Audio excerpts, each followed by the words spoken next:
కూటమి పాలనలో యాదవులకు జరుగుతున్న అన్యాయాన్ని ప్రశ్నించినందుకు తిరుపతి జిల్లా వడమాలపేటలో ఆత్మీయ సమావేశాన్ని నిర్వహించారు. సుప్రసిద్ధ ప్రసన్న వెంకటేశ్వర స్వామి ఆలయంలో సన్నిధి గొల్ల అయిన యాదవ సేవకుణ్ణి వ్యక్తిగత కారణాలతో తొలగించడంపై యాదవులందరూ ఆగ్రహం వ్యక్తం చేస్తున్నారు. రంగంపేట జల్లికట్టులో జగన్ చిత్రపటాన్ని అలంకరించిన ఎద్దు నెగ్గింది. ఆ ఎద్దు గొల్ల సన్నిధి కైంకర్యం చేస్తున్న వెంకటేష్కు చెందింది కావడంతో అతనిపై కక్షగట్టి గొల్ల కైంకర్యం సేవల నుంచి తొలగించారని ఆవేదన వ్యక్తం చేస్తున్నారు. అధికారులను సంప్రదిస్తే తమపై ప్రెషర్ ఉందని చెప్పి తప్పించుకుంటున్నారని వాపోయారు. ఆత్మీయ సమావేశంలో పాల్గొన్న యాదవులు వెంకటేష్కు న్యాయం చేసే వరకు పోరాడతామని మాటిచ్చారు. అప్పలాగుంట ప్రసన్న వెంకటేశ్వర స్వామి గుడిలో నేను చిన్నతనం అప్పుడు మా నాన్నగారు కైంకర్యాలు చేసేవాడు.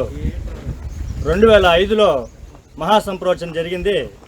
మహాసంప్రోచన జరిగినప్పుడు అప్పుడు అధికారులు మీ నాయనకి వయసు పడింది, నువ్వు నిర్వహించని చెప్పి నాకు అప్పగించారు.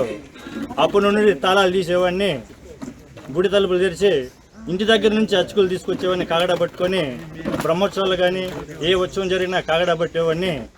20 ఏళ్ళ సర్వీసులో ఆ గోవు పూజ చేసేవాడిని, గోవుని గుడి చుట్టూ తిప్పేవాడిని.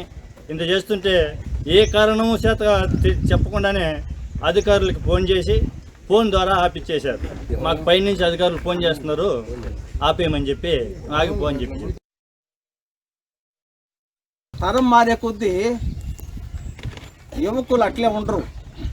యువకులు ఏం చేశారంటే రాజకీయాల పట్ల కొంతమంది వ్యక్తుల పట్ల ఆకర్షణ. ఆయన కొడుకు ఎవరు రంగంపేటలోనో ఎక్కడో ఎద్దులు జరుగుతూ ఉంటే అతను పోయినాడు, అతనికి ఇష్టము, జగన్మోహన్ రెడ్డి బొమ్మ కట్టుకున్నాడు, ఎద్దు పరిగెత్తింది, దానికి ఫస్ట్ ప్రైజ్ వచ్చింది. ఇప్పుడు ఉండేటటువంటి ఎమ్మెల్యే ఆయన సామాజిక వర్గం కమ్మ కాబట్టి, ఆయన తెలుగుదేశం కాబట్టి ఆయన ఉద్యోగం తీశాడు.